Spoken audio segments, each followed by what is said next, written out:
You have the Good afternoon, good evening, good morning, wherever you may be watching or listening to this from. Welcome to Vacant Wrestling. We are live today talking about the Blackpool Combat Club invading Friday Night SmackDown and leaking spoilers out regarding a certain faction. What? Anyway, clickbait aside, welcome to VW. I am Yusuf Rashid. I'm handling hosting duties for today, flanked as usual by our man, Mr. Tyler Norton. Damn, he used the last name and everything. What's up? And I'm under the weather today, but we're making it through today. He do be a little sick, so we're gonna try to get this. We're gonna do as much as we can. And we got Tim, and Tim's rocking. Is that a Bears hat? Go Bears. Disgusting. Anyway, speaking of That disgusting, division is scary though. The whole division. I know that whole division. The whole division is great. Anyway, we're not here to talk about football. We're here to talk about professional wrestling. If you want to talk about football, go check out Yusuf's podcast. He probably has about football. Yeah, probably. You never know. Anyway, a lot happened this week in wrestling, but the problem is there was so much that happened. As much as we would like to tackle all of it, we don't have time to tackle all of it. So we're just going to tackle the big, scary thing approaching us, that being, of course, Saudi Arabia, because it is pretty scary. And Crown Jewel's next week, at the time of recording this, right? Yes. Is that next weekend? Yeah, I believe it's next Saturday. Okay, there you go. So Crown Jewel is next weekend, and as far as we know, well, there have been, we have the Crown Jewel Championship matches featuring both world champions from each brand, of course, happening. There are some other things here and there, and I think we should probably just go over the big stories going into Crown Jewel, and from there we'll be talking about how the shows have been this week with Raw and SmackDown, SmackDown especially being very interesting. So let's kick it off. Tyler, what do we got? Let's talk about a match or a story, I guess, that is not currently advertised to be represented at Crown Jewel, and that is the match between, I guess not the match, but the story between the Bloodline OG and the New Bloodline. So Jey Uso, obviously Intercontinental Champion. Interesting stuff going into Monday Night Raw. He defended against Braun Breaker. By the way, Emil was at Raw, so much fun. What were the vibes like? The crowd really didn't. The crowd really didn't know who to cheer for. We like Braun. We like Jay. Obviously, Jay's the bigger face. They kind of did want Jay to win, but at the same time, every time Braun got his shit off and started barking, the crowd was right there with it. I got called for people who were next to me were like, you don't even know who to cheer for. I was like, I don't care who I'm cheering for. Both of them are fire. Yeah, I don't understand why people are like that. Like, they make you have to pick one person. No. It was jokes. It was all jokes. For sure. But it's super fun. Anybody with any kind of phrase or sound effect is going to get pretty over pretty quickly. The vibes were immaculate. Quick, too, man. Like, it was nonstop all night. Like, you didn't really get a chance to breathe. It was also the first live show to happen in the Wells Fargo Center since WrestleMania weekend as well, which is pretty interesting. A lot of the people I was near did Mania and that Mania weekend. I've met a lot of people recently who were at Mania. Very, very cool. Very cool. And unfortunately, at the end of that match, we had a new Intercontinental Champion because of our favorite shenanigans. We had the Bloodline Junior, as I like to call it, or Timu Bloodline, if you're feeling that, come out, and Solo was very proud and happy to show that he bought tickets to the show. Many memes have come out of that. Tickets in the shape of an L, in the shape of a W. Just memes in general of Solo holding up tickets and being very excited to be there, which, by the way, this week was an amazing week for Solo, but we'll get to that in a minute. But at the end of the day, the Bloodline ended up costing Jey Uso the Intercontinental Championship, so Braun Breaker won back the title. And earlier this week, I said I had some thoughts. I guess on this match in particular, I'll elaborate more later, but in terms of this match in particular, we're Jey, here. Just well, yeah, but I mean, like, it requires the full context of what's happened in this past week. But in terms of this match in particular, they did exactly what they needed to, right? They deflated the air by having Jey lose that Intercontinental title. No, I feel like people didn't expect him to lose it, especially in the building. And logic would tell you, first championship defense. He hasn't been champion for a while. He's probably going to retain, and he didn't because of the Bloodline. Yeah, Yusuf. Was that really his first title defense? I believe so. I don't think he defended it against anybody else. To me, this was obvious. So like anyone who like I to around the people around the building kind of thought that was going to happen too. Obviously, they still want Jay to win, but at least the people I was near, like they could see shenanigans coming a mile away. Everyone could see shenanigans coming a mile away. If you didn't see shenanigans coming a mile away, you're not watching. You're not watching the product, and that's of course rule number one, right? Watch the product. Well, the floor section of Wells Fargo Center did in fact expect it. Apparently, I think the thing we were ready. I was ready. I knew it was going to happen. Yeah, it was necessary, I guess, considering Necessary I mean, well, I wouldn't even say necessary, and we'll get to that later. But it was a moment that did its job. It was meant to build heat. It was meant to suck the wind out of the room. It did what it needed to for the grander story, and I'm willing to let it cook. This was a situation where they could have gone either way. They just went the way I personally didn't like, and that's okay. Jey Uso didn't need the belt for that story, so it's fine. No. Like that's my thing. It's like Jey didn't need it. I think the thing is, talking about the bigger picture quickly, is there's only so much time they have to put everything together. Like, hey, here are the puzzle pieces, but you only have now, what, like Crown Jewels next week, and then the bigger picture being Survivor Series and the inevitable War Games match. That's less than a month away now, right? You only got I'm pretty sure it's only 3 weeks between the two. Yeah, exactly. You got 3 weeks between the two, and if you're going to be doing promos for that whole feud on both shows, that's 6 shots to put everything together, right? You only got 6 tries to put the whole puzzle together, and it's tight. I get it. The Intercontinental title need to be involved in that? Maybe not, but at the end of the day, like, shenanigans, I think, had to be done in order to speed the process of putting the puzzle together. Because otherwise, you're not going to wait an amount of weeks with Jey being Intercontinental Champion, eventually being like, okay, fine, I forgive Roman and Jimmy. No, shenanigans needed to happen because we got to do this fast. Like, that War Games match is coming soon, right? So fast but slow. I'm gonna kind of piggy roll. I'm gonna kind of slide this into the next part of the story as well, where we go to SmackDown and the Motor City Machine Guns won the tag belts. Okay, I mean, get them off the fake bloodline. That's fine. Like, whatever. I personally don't really care. I'm not a huge MCMG guy. Like, they are who they are. They're good tag team wrestlers. Whatever. I think they're boring as hell on the mic, but that's a different conversation. And then Jey, of course, returning the favor. Giving the receipt, as you call it in wrestling, going to complete that game and causing the new bloodline to lose their belts as well.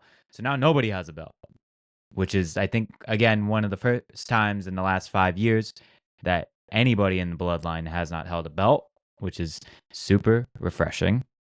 Let's just put it like it is. That's kind of refreshing that no Samoan has a belt right now. And again, need it, right? Need it. This pushes the story forward. I don't see the forgiving Roman. Obviously, there's been some spoilers that have been placed online. There have been certain pictures put online. But the truth is, we don't know what we don't know unless you've spoiled yourself. Personally, I haven't spoiled myself, so I don't know how we get to what we got to in that picture. That's the only thing I've seen, and I was really mad that I saw that. So I don't know how we got to that yet, so I'm willing to, again, you got to let them cook because we don't know what the interaction is between Roman and Jey yet. We know that Jimmy and Jey are much cooler based off the smile that they shared last week before, he went no yeet to Roman. So, and there's more people we got to bring in too. We still have to bring in Paul and we still have to bring in Sammy, right? That's the goal, right? The goal is still we got to bring in Sammy and we got to bring in Paul. So we have to use at least 2 of the. I don't think they're going to do all this on Raw. I think the point of Jey losing is to put a lot of it on SmackDown. So I do believe that a lot of this is on SmackDown, which means they really have maybe 4 chances to do this, and one of these has to put all of them together. Which means Paul's got to come back and Sammy's got to make a move as well. So we really have about 2 weeks or 2 chances for like real interaction between full bloodline OG and full bloodline new. So we're running out of time. So I get why we are making decisions that we're making. Some of this looks a little hot shot it from the outside, but from the inside, none of it needs the belt anyway. So it's fine. It doesn't need the belt, and also I think they're just going in order. I don't know what the order is now that we have the Usos back, but I think probably Paul Heyman, and then I feel like they're going to save Sami Zayn for last. In that they're going to, spoilers ahead, we may or may not talk about, but for that War Games match, it's still just the 3 of them, and there's 4 guys in Temu Bloodline, right? So eventually it'll be like weeks and weeks of them being like, what do we do? What do we do? What do we do? What do we do? And then finally, one of them, probably Jay, will be like, look, I think it's time we get the honorary Uso. Because who else would side with the Bloodline? Right? So we'll see. Maybe, I don't know, somewhere down the road, Jacob Fatu attacks Montreal. I don't know. Just attacks Montreal. He just just like King Kong type shit, just like wrecks buildings and why not? You know how they Bronson Reed's Titantron, how he's like Godzilla, like walking through, like that, but Jacob Fatu just more flips and like he super kicks a building or something. I don't know. Super kicks a building. That's great. That's great. By the way, Philly popped huge for that Jey Uso and Jacob Fatu face off. I'm sure. Yeah. No. I'm sorry. Braun. Oh, the Braun. The Braun face yeah. off. Yeah. Braun and Fatu face off. That was one of the big. That was one of the big talking points coming out of Raw. Talking point. That was a huge. That was a huge one. Crowd was like, whoa. People saying that's like a Mania 42, 43 match down the line potentially. Down the road, I can see it. Maybe a Mania for an IC title. Down the road, maybe even for a world title. One of like way down the road, 10 years from now. When Jacob Fatu is done with all this Bloodline stuff, that list of singles matches he's gonna have is it's gonna be so good. It's rare that somebody comes into the company that when like it's kind of like when you see someone as champion and you're like, okay, who are the matches that they could have like with people that are entertaining to you? Like saying if we listed Gunther's potential matchups, like. There's nobody in a while, in my opinion, since Jacob has come in that's like, damn, there is a fucking laundry list of people I want to see him face. Yep. Laundry list. Big ass list. You just go ahead. Sorry. I was going to start up, but you go. I was just going to quickly say, I think like with everything going on with the Bloodline story right now, like we've already talked about, there's only so little time left to get ready for this inevitable War Games match. And then what happens after, we worry about that after. But for right now, like, you do all this, you got the Usos back, great. Having no Samoan holding a title going into the rest of this feud is very refreshing. It's just gonna feel like, I don't know, it's nice that a Samoan is not holding a title going into a major feud. Because then the title doesn't have to get caught up in that major feud just sitting there. Like if GOD still had the tag titles, right? Like they go into that War Games match, but that means the tag titles aren't going to get defended. Okay, great. So we're just wasting another pay-per-view, another PLE with the tag titles not doing anything because it's on 2 guys that are busy in the current biggest feud in the company. So great. Also, Motor City Machine Guns are tag champs. I was gonna. Tyler's gonna hate. So, where are we going wrong here? No. First What off, am I fighting? First off, you broke up a great moment because I was gonna piggyback. MCMG, that was for the sweaty marks out there. That wasn't for you, Tim. That wasn't for you. I know that was. That was for the marks. For me. That was for And I think it's interesting. I think with them in particular, I'll hit this real quick. Aside from the Bloodline stuff, I think it's really interesting with them because, it was a moment where. It almost showed me that WWE acknowledges what happens outside of their bubble. They acknowledged the history of MCMG, the legacy that they've established for themselves already as the tag team, and allowed them to use that legacy to build them to winning the tag team titles of their brand within 2 weeks, 3 matches. To me, that's less impressive now because they've been doing that. Like again, all of this is now just normal Triple H for me. Like some of y'all, like you, like sometimes you're very still stuck in the Vince era and the Vince way of thinking. And like to me, this is like, this is what I've been kind of asking for my entire time on the internet as a wrestling fan.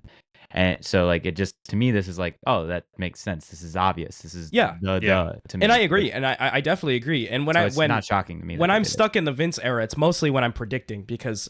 I know that there are some Vince-isms that are not gone from WWE storytelling. Most of them are gone, but not all of them. And I agree with you that it is a little too fast. This whole thing is moving a little too fast. I get we only have a certain amount of time to make it happen. Here's where I have some qualms with what's going on, right? Jay gets his big moment as Intercontinental Champion. Jay's finally done it. Everyone's wanted him to have this singles championship belt. He's wanted to have a singles championship. His story has been, I'm on my own. I'm establishing my own star. I don't need Roman. I don't need Jimmy. I don't need the bloodline. I don't need my family. I can do this all on my own. It's just me, Uso, literally. And he finally did it. And we were like, all right, cool. It was unexpected, but it was welcomed for sure. And he had his first title defense against Braun. And the whole thing going into this with the bloodline and before the title match was that they were trying to get Jay's help, and Jay was saying no yeet. He didn't want to help them. He didn't trust them. He didn't want to work with them anymore. He was over that. He's on his own. Now, Solo's bloodline comes out and costs Jay the title. If I'm Roman and Jimmy, and I know that my family member, my cousin, my twin is defending his title against somebody on Raw, there's always a chance that Solo could show up and try to cost him, especially when they had already crossed paths. So Solo coming out and doing that, if I were Roman and Jimmy, I would have been ready to run out there and save Jay. If I wanted Jay's help, I would have saved Jay and saved his title. Instead, they didn't do that. And then Jay goes on SmackDown and hugs Jimmy and forgives Jimmy when I would have been like, where were you like 4 days ago when my title was in jeopardy? So here's you missed something. I did not, but go ahead. You missed the part where Roman said, we're going to do it my way now. Jimmy tried already to pull Jay in before that. Yep. And Roman said, whatever, we don't need him. So technically Roman said, all right, we gotta pivot, so we're not going to be there. That's not. So okay, so just Jimmy should have been point's there. already gone. It's not, but Jimmy. No, because because Jimmy said you're my tribal chief. I'm following your orders. So okay, he's following what Roman's saying, and Roman never said do that. I don't recall Roman saying we don't need him like that, but that's what he said. That's what he said. Okay. When they did the little thing in the back, and then Jey Uso went no yeet to him. Then he said, all right, we're gonna do something else. Come on, we're out. Okay, so why wasn't there something else to help Jay in his title defense that he had coming up in 3 days? Because he had another plan. But that was He something gonna else. Sacrifice himself. What No, was something else? There was no something else. His plan was there was no something so again, else. Did you watch the product? The product I did. said on Friday that he was going to then sacrifice himself. Right? Am I off? Okay. I'm not even trying to fight with you yet. You're not off. All right. But that's not something else. That's just the same thing we've been seeing every week for the past month and a half. Is Roman getting his ass handed to him. But Roman said we're gonna pivot. Like we pivot don't know to what the same thing we've seen for the past 5 weeks. That's not a pivot. But we don't. That's a U-turn. But I'm That's not a U-turn, saying it was dog. the greatest move in the world. All I'm saying is Roman said, all right, Jay doesn't want to help. I don't Fuck think it. Roman's that dumb. But Roman's also not going to come kowtowing and begging. That's not the tribal chief's. No, character. he's not. But he sees an opportunity for Solo. So if Jay said fuck it, he's going to be like, all right, you got it. That's normal. That's normal human behavior to me, at least. But maybe I'm tripping. I mean, it could have been a Roman thing. At the very least, Jimmy could have came out by himself. If you really understand- want that to I satisfy your understood why argument. they weren't there. If you I really understood why want to they weren't satisfy there. that Also, argument. like if we're gonna go with this, there is technically a brand split. Jay's So been Jay- on SmackDown. Once. The Bloodline He were was on at Raw. SmackDown once, and he Yeah. only went. That's still a brand. That's still And breaking the brand split. And I mean, again, because of the story, those guys, because they're all family, that's the point, right? They're going over there to try to yap each other up. And Solo, when it came to Raw, if Jay didn't go to SmackDown first, so makes sense to me. But because that Jay still didn't think that Jay wouldn't have thought those SmackDown guys are not coming over here. Mm-hmm. So again, all of that makes sense to me that the Jimmy and Roman went there. But that's me. Cool. I still don't think it makes. I think you're reaching a little bit. I'm not reaching. I'm not the only one that thinks this. And also going into this match, I think with the story being what it is, right, with Jay trying to do everything on his own and not taking anything that has already happened that we technically don't know should have happened. This, in my opinion, as a fan looking at this story, I think what would have been more intriguing. First off, Jay looks like an idiot. Full stop. Jay looks like an idiot. I don't see that at all. He lost his title, and then all of a sudden he goes to his brother and says, "Oh, we're good." After his brother screwed him out of title shots, out of championship wins, out of the potential to help him when he needed help. Yeah, man. I think that was that. But let me finish my point. I will say rush. They did I will agree rush. with you with that. They absolutely because they did could have rush. cooked them two talking a bit more, but Oh, agreed. I'll give you that. Thank you. I also give you that. But but I just think that I think it just made Jay look kind of silly. You know, and honestly, I would have preferred Jay to never have won the title to begin with if that's the direction they were going to go in, because I think that his title reign should have had more substance to it. I think he deserved an actual championship reign. I feel like this was literally like dangling the bone in front of us and yanking it away the second that we had it in our grasp. Yes, but it wasn't. Unfortunately, we just put ourselves in a position, right? That was okay. That's where we're at, right? We but put also ourselves in a position. But also So the story with Jay holding the needed, title, I think that would have been more intriguing. Because but then with Roman, you know, we needed the story. We needed some reason for him to be allowed to go talk to Solo, and for Solo to then go and take this belt away from him. We needed the reason for the interaction, because they were so far removed from each other, because they did a great job of getting Jay away from it. Yeah. And Sammy away from it, and they had to bring him back in somehow that at least kind of made sense. So the way that it made sense was, all right, he's gonna go to SmackDown, he's gonna go yap a little bit. Could have just left it at that. You knew they weren't gonna do that. Like once you saw that he was there, the whole writing was on the wall to me. Like it's the natural course of progression. Personally, I didn't, because I thought it could have gone the way that I was predicting with the Roman and Jimmy helping. Because that would have made more sense. Because after I lost my title, when these guys could have helped me the whole time, it doesn't make me want to team with them and help them. Again, there is technically a segment that we don't know about yet. Yes, I know about it, but it's not affecting my argument in any way. There is a segment that we don't know. But I see that argument. I guess the main goal was my enemy of my enemy is my friend, and at the end of the day, I'm still gonna help out the family. Like that also makes sense to me, knowing what I know now about families like this, where there's a lot of them. Like at the end of the day, they're still gonna end up fighting with each other or for each other. And so Jay kind of being like, all right, like we all got problems here, and we're not trying to do this at the family reunion. So let's just let the record show too. And let me be clear that at the end of the day, I have some gripes about it. I'm still entertained. I'm still enjoying it. I do still think it's a little fast, but at the end of the day, it's still one of the best stories that they're telling this year. And to bounce off of this, to move on to another point in relation to the bloodline stuff, Solo needs kudos, man. Solo has been doing some amazing work. I like this character that he has now, of this sarcastic, like big giant ego type of thing. He's just a prick. Yeah. He's just great. A prick, and it works perfectly. Where he's like, "Oh, I got tickets, yee, ha ha! Look at you!" And I mean, like, he's confident now. Like I feel like the way he was acting before, where he was stone cold and just like, acknowledge me, and like acting so stoic, was that he was insecure about himself, and that's how I perceive it. And now he's feeling confident in his leadership and as himself, as the head of the table, as the tribal chief. Especially now that they've beaten up Roman a number of times. And I think that this is the best work that Solo's done. I love him looking at Jay when Jay walked into SmackDown, and Jay's just watching him and grinning at him, and he's just like, "Go ahead, get on the rope, do your shit, hurry up. I ain't got time for this." But it's giving Roman though. It's giving Roman in a way. I love just the little family. Like, go on, get your shit off, but like, hurry up. But we got business. Like I'm trying to talk here. I'm not trying to do all this. But he's like, go on. Hilarious. It's definitely giving Roman, like, in certain ways. Like, that's some shit Roman would have done. Roman absolutely would have done that. Go on, get your shit off. Right. Like I'm gonna whoop your ass in a minute, but go do what you got to do first. Like, that's exactly what he would do. I don't know. I'm intrigued. I don't know what they're gonna well, I'm gonna pretend like I don't know where it's going. Because I unfortunately I do, but I kind of had an idea of where it was going before I knew. So yeah, I want to talk about it because I know it, and it sucks that they're making a match on the go home like edition. You know what I mean? Like, it sucks that they're building stories on the go home, because I want to talk about it before the show itself.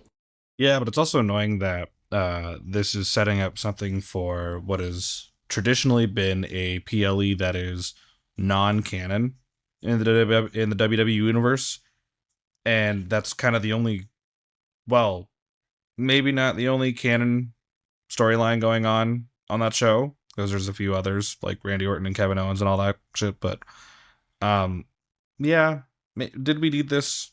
Maybe not, but it's interesting. I feel like it'll be interesting. I feel like it is canonic. I feel like fans just want to call it. I feel like it is.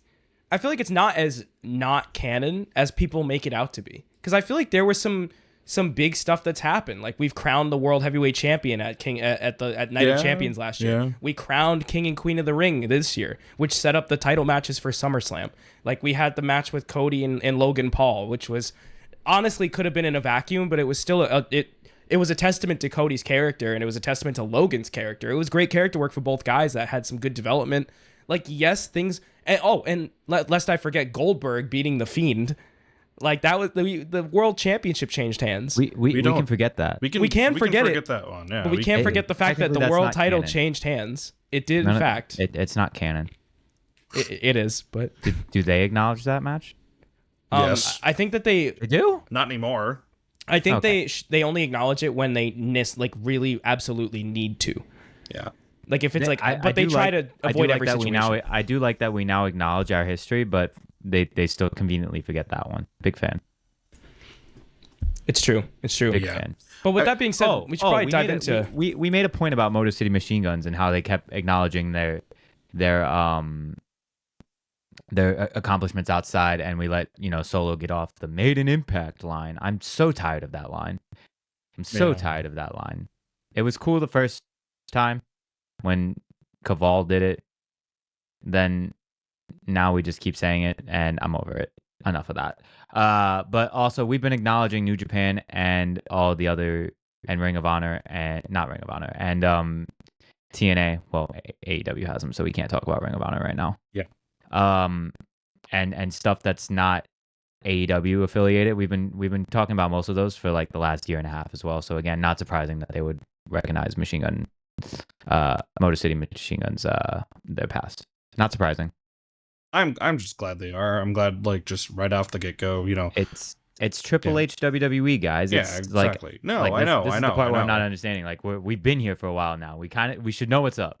I know. We also got absolute dream matches too. We got DIY and the Motor City Machine Guns in 2020. Don't call it a if dream you match, told me now you're insulting my intelligence. If you told it's me a dream match. If you told me, I don't want to see it anymore. like now.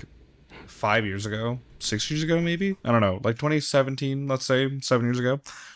If you told me that the Motor City Machine Guns were gonna beat Ciampa and Gargano to get a shot at the Gorillas of Destiny for the WWE Tag Team Championships and win them from help by the Usos, that is the feverest of fever dreams I've ever heard.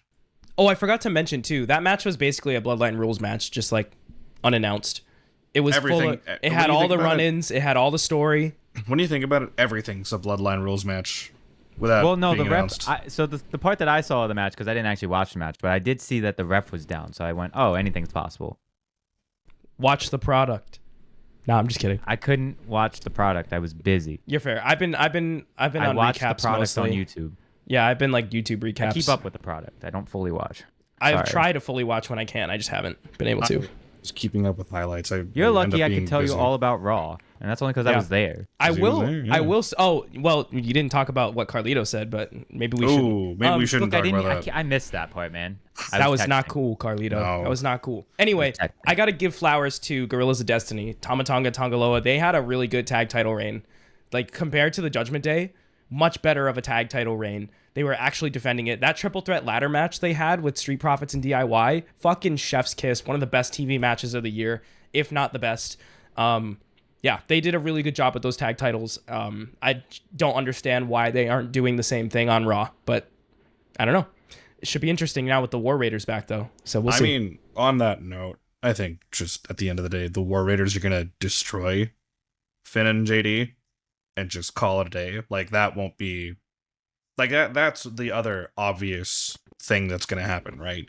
Is the War Raiders are going to win this tournament on Raw, and Finn and JD are going to be like, all right, you think you're tough? We're tough. And they're going to be like, we will literally eat you. And then possibly actually eat JD McDonough. I will say, I had a couple people give this take that I'm almost on board with. Not on board as in I want it, but on board as in it makes sense. With the impending signing of Rey Fenix and Penta, what if they had Rey, Mysterio, and Dragon Lee win those titles to hold them until Lucha Brothers are ready? That's a long time. Yeah.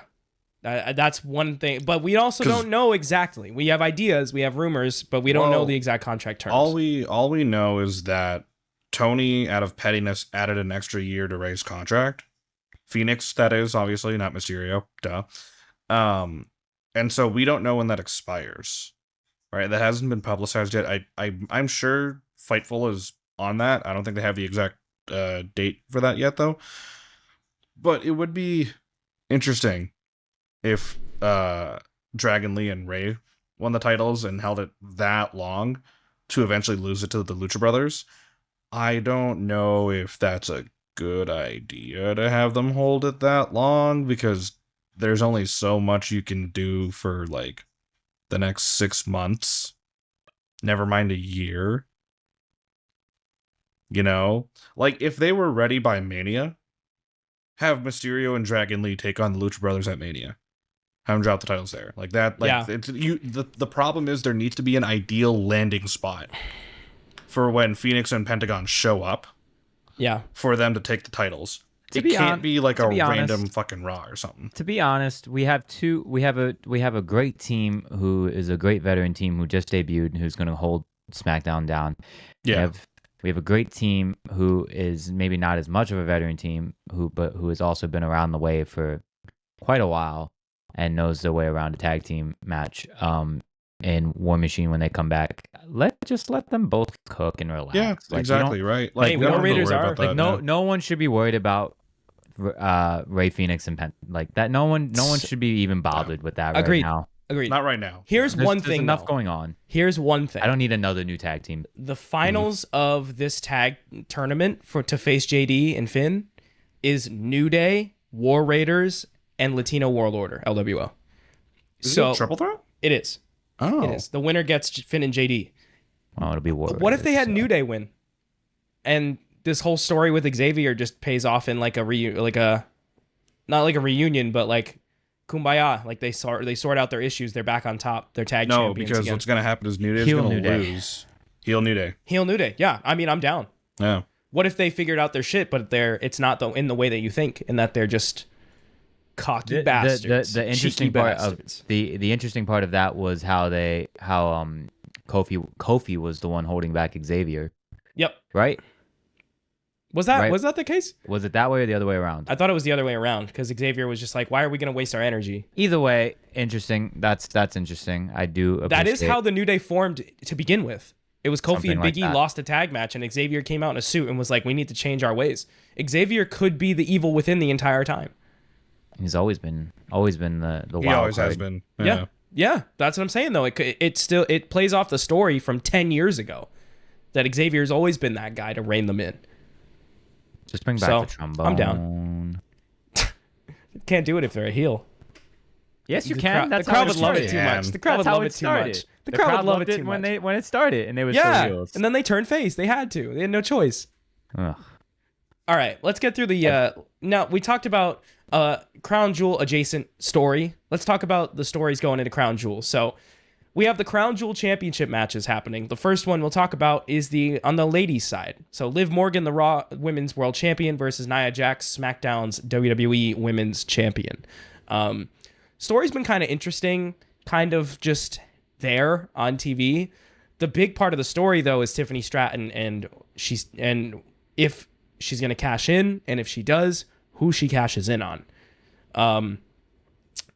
I think she's going to cash in on Nia. I think that's a no-brainer. I think that she's going to win the title, and she's probably going to hold it until WrestleMania and maybe beyond that. Nope, she's not cashing in shit yet. You don't think so? Nope. We're getting there, but nope. Why not? I don't know. I don't see it. Also, there's still merch. Okay. stuff. Okay. Interesting. And she hasn't been on TV in a week and a half. Tiffany? Pretty sure. Wasn't she just on Raw teaming with Rhea? She was just on Raw. Oh, she wasn't on in a tag- SmackDown though, Yeah. She was on Raw. because there was like a take about that I saw. Right. It's like no tiff. But I don't think she's on Raw this week either. I think the story going in is that Nia is pressuring her to cash in on Liv, so Nia doesn't have to worry about the case anymore, and Tiffany can be a champion and out of the way of Nia. But I think that she's gonna cash in on Nia, She's gonna cash in on Nia. I Yeah. don't know if it's next. and I think that Liv's gonna win. I think Liv needs Liv the is win. definitely winning this I think crown jewel. Liv needs the win more than Nia. It's gonna Also, be a whole this bunch whole of nonsense. yeah. Oh, I wouldn't be surprised if Judgment There's Day got involved. so much nonsense going on.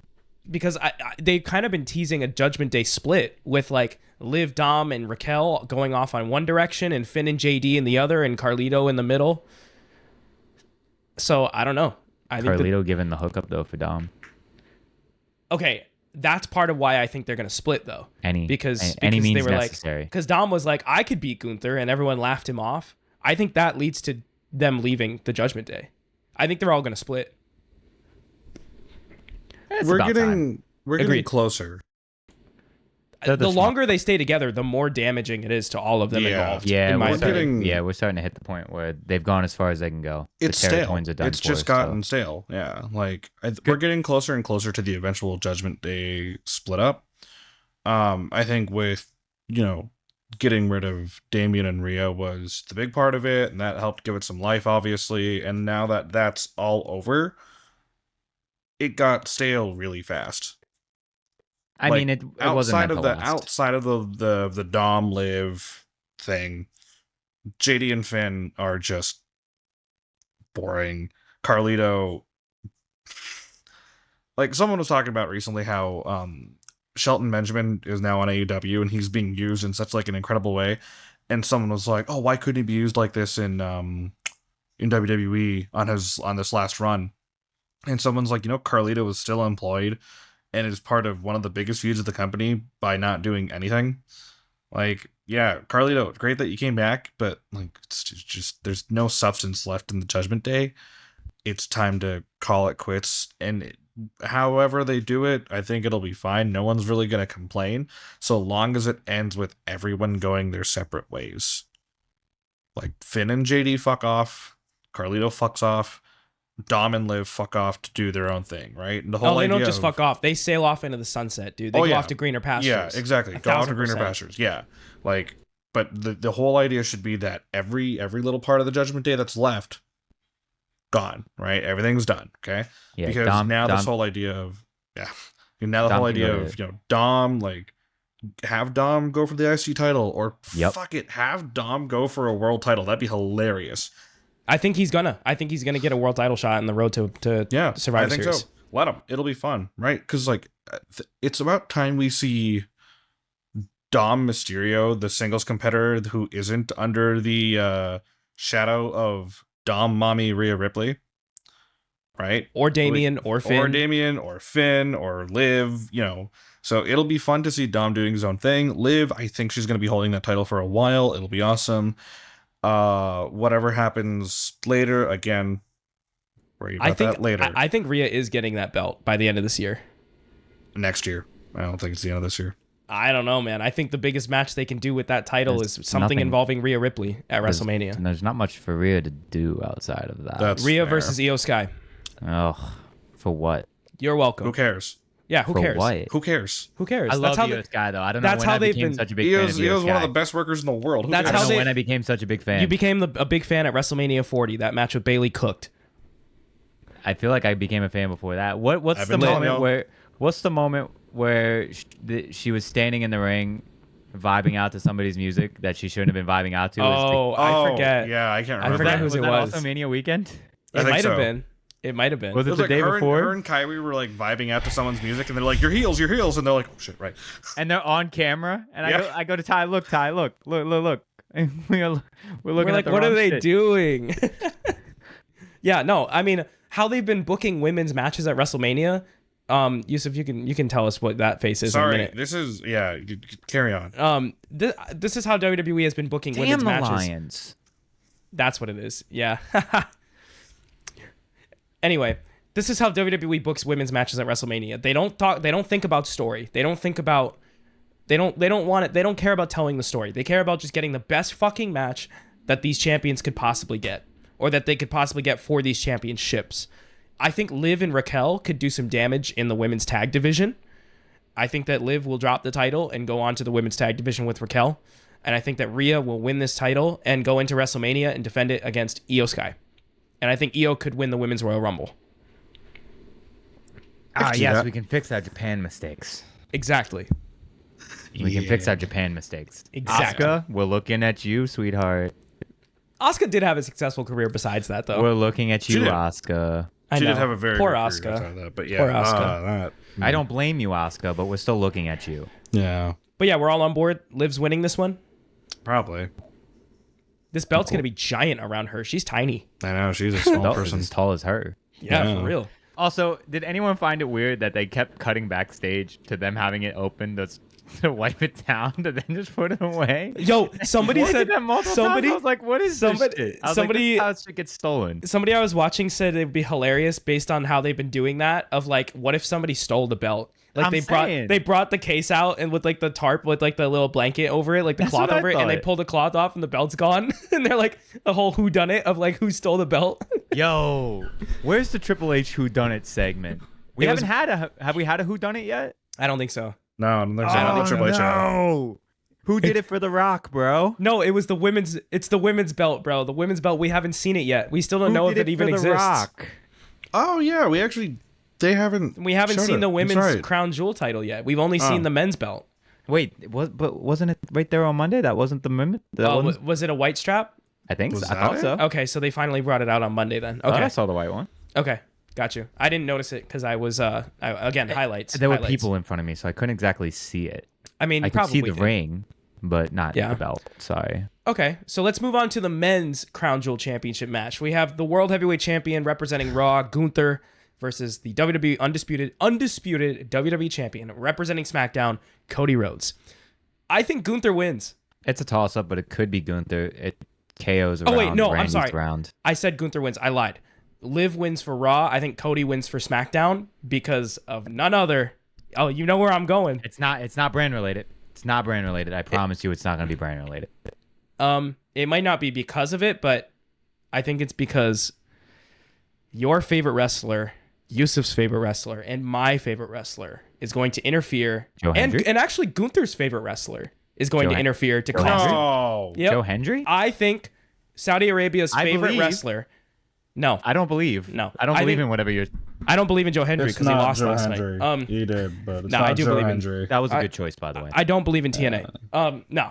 I think that Bill Goldberg costs Gunther this match. Gunther loses the crown jewel. Cody wins. This is the outcome that they need. If Cody loses, he looks like an idiot. Here's what we're doing. Hold on, here we go. So no, not a chance, not a snowball's chance in hell. I don't care that Saudi Arabia likes Goldberg. I don't care that you think WWE likes Goldberg. They don't like him They that do. much. He was literally No. on Bad Blood. Love Okay, Goldberg. okay, and I don't really see that they're gonna do this. This is again a Triple H WWE. No. What I will be- What I Sorry. do see, however, is something more with KO and or Randy Orton. I see that, and I see that stuff cooking a lot more than I see a Gunther Goldberg match cooking. I don't see that at all. I think you're way overthinking that Goldberg segment. Okay. I think it could be a Rock-like appearance where it doesn't set up a match at the next show because obviously Punk has been calling out Gunther recently, and I think that match is going to be set for Survivor Series, but we still have multiple PLEs after that. And in none of these PLEs, I see Goldberg. I don't see Goldberg going for a fucking Saturday night's main event. Rumble. Here's it. Maybe, but nah. It's Rumble. Nah. It's Gunther Goldberg at Rumble. Nah. I'm cool. We're all cool. The world is cool. The only person who might want that match is Goldberg. Or they just have Goldberg just cost them the match as the payoff to this whatever feud this is. This isn't a feud. We did this. It's just. It's it was a feud. A cute look. We got the It's pull apart, not. dude. We got the pull apart. It's not. They gotta It's not. It was- fight at some It's point. not. They don't. Again, Triple H, Amen. WWE doesn't have a place for Goldberg at all. Okay, that's why he Hard was there. pass. That's why he was at Bad Blood, and they teased They the were in rivalry. Atlanta, and they just mentioned him with Brett 2 weeks Almost ago. as if they could have planned it. It's almost like it was a lucky thing that just happened to line up. Dog, they booked this show months ago. They booked these shows in months in advance. Gunther says Goldberg is his favorite wrestler. So I'm sure they had asked Goldberg about, but like I don't see anything farther than like this cute little move. I don't see anything. Neither don't do I. see That's why I think it's gonna happen. I don't. I think that I think that's- Goldberg could I cost think that's- Gunther, and that I gives think Gunther that's- the out. Cody needs this. If Cody loses, no matter how he loses, everybody, I know it, all the Cody haters on Twitter, you in particular, you will say, Cody looks like an idiot. Cody should have won this. Cody's a bad champion.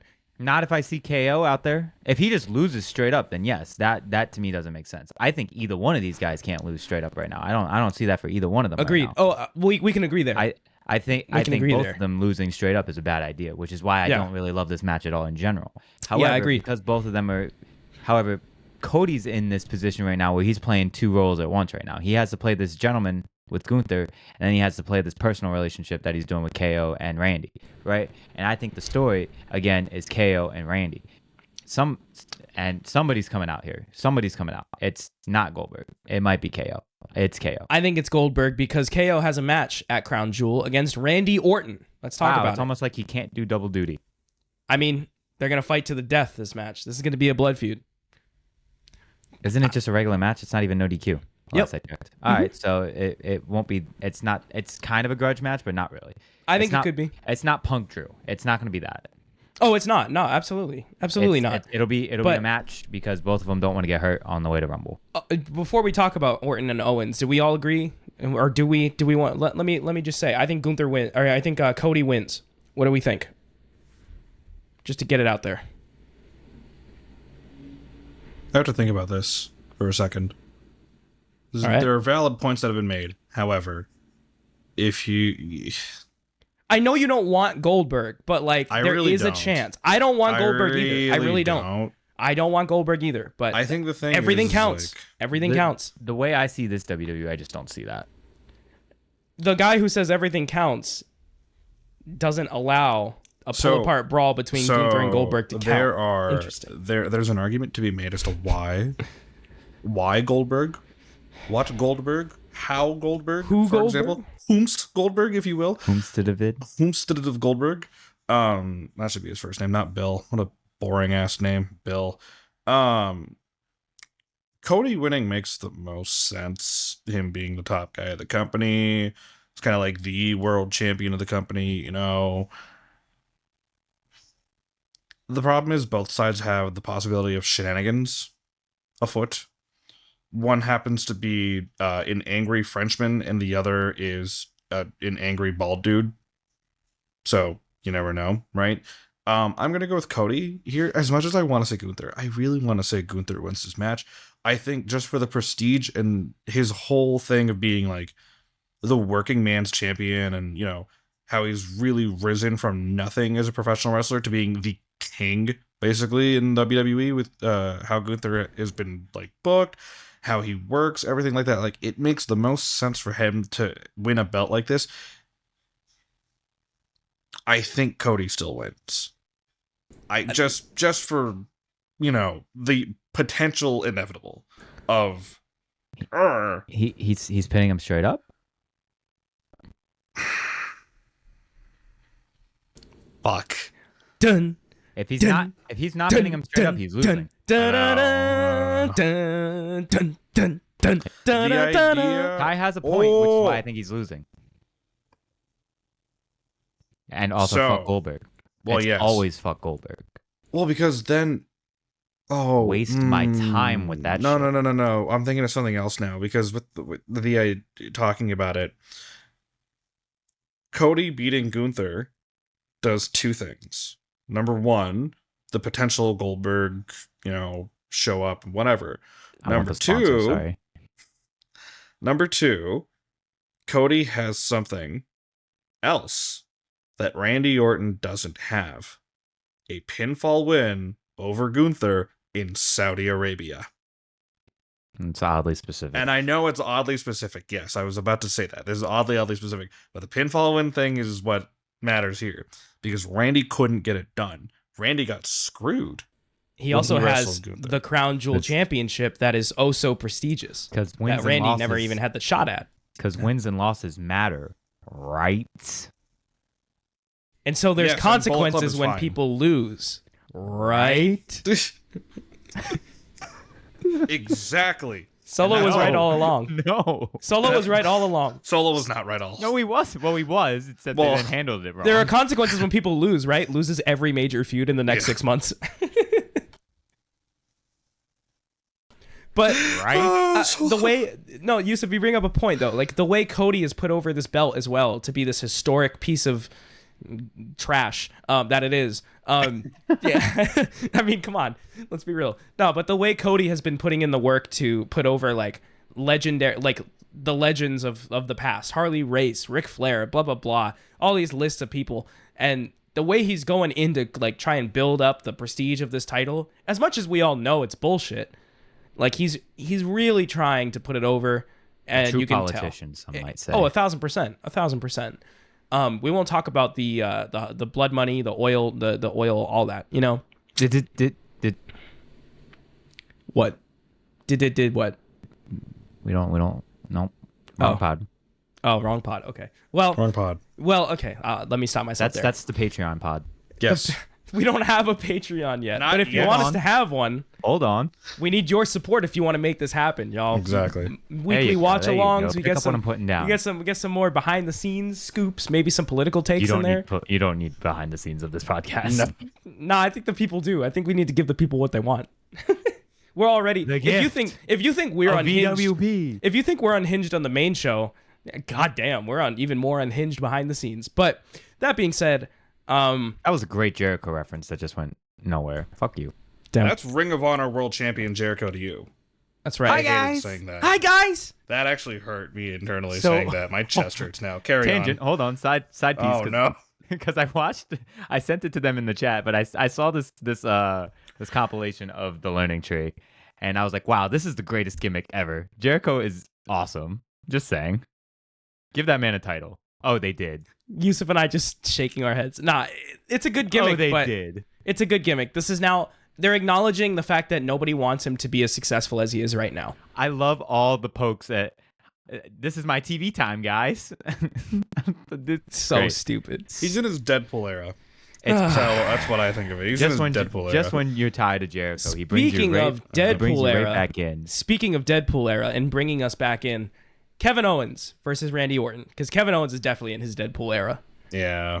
Kevin He's always Owens. been Deadpool. That's He's what I'm been saying. Deadpool, I'm pretty sure, yeah. Emil, you said that like within the last few weeks. But Randy Orton versus Kevin Owens, the build to this was great.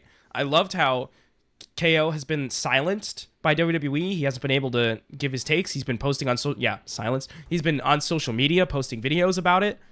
Randy Orton then goes on SmackDown and is like, a higher power is preventing this match from happening, so I'm gonna go and talk to the higher power. And he whomst called is the higher power. He called Triple H, Papa H, Mr. I don't want the spotlight, but show up on TV every week and have an executive producer credit show up at the end of every show, come out and tell Randy that he is preventing this match from happening to protect Randy Orton, who is also, given the fact Randy is now bigger than Triple H. After Triple H spent his entire career being bigger than Randy, Randy is now towering over Triple H because Randy is jacked.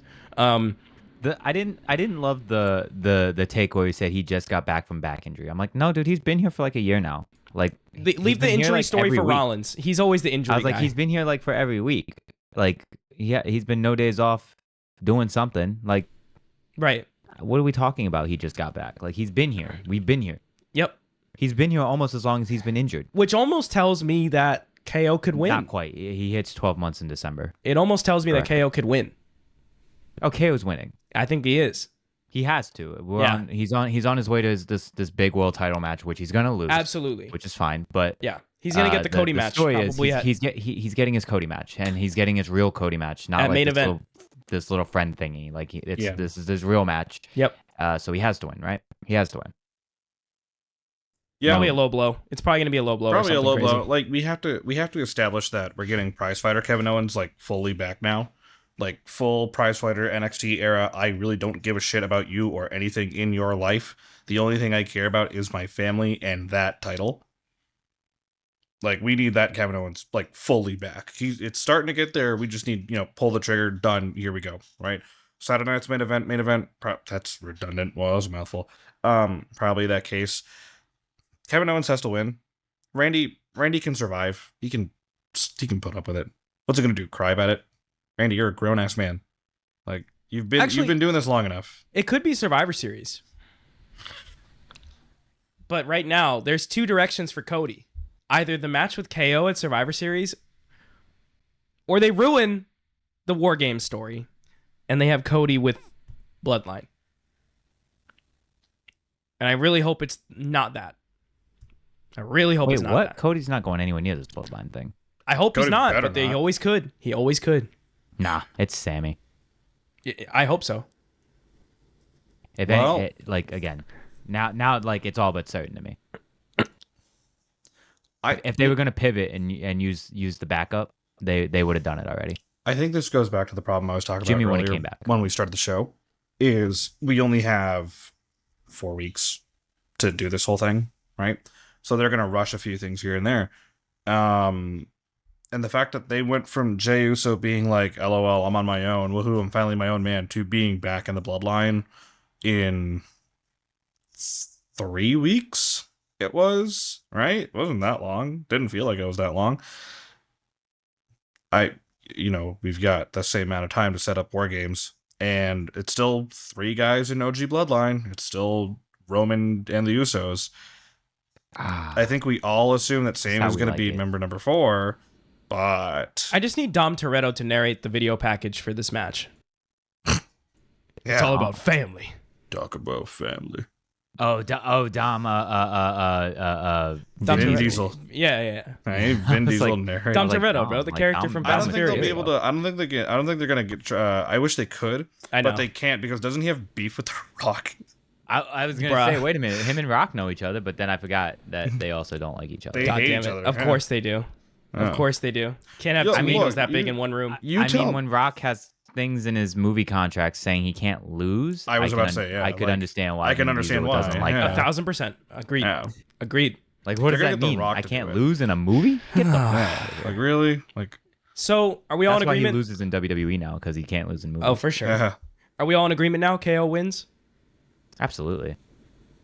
Yusuf's torn. I think KO wins. It has to be KO. Oh, Yeah. for KO, Randy KO. Okay, great. Yeah, that's KO. Okay, let's move on to. Let's pivot from the men's division. Let's go to the Pivot. women because we have a. I'm shocked that this match made this card. We have a fatal 4-way tag team match for the women's tag team titles. No, this actually has been a good build. I know it has. It's just like the problem. Okay, so Isn't it I all always, the same women that have been fighting for the belts for the last 6 months? Yes, but now they're all together. It's Cargill and Belair defending against Damage Control. So Kairi blow Sane off. and Io, the Metaphor, Lash Legend and Jakara Jackson. Metaphor. Oh, that's what they're NXT. Yeah. Yep. Well, because they're with Oro Mensa Noam- and Noam Dar. Noam Dar, And yeah. our They four. needed a name? Yes, the Metaphor. They're 4 people. Oh, metaphor. Yeah, metaphor. Man. The Metaphor. And Chelsea Green and Piper Niven. Chelsea. Good for Chelsea Green, man. Good for Chelsea Green. I fucking for love Chelsea Chelsea and Green. Not Piper. win a belt. Nope. Yep.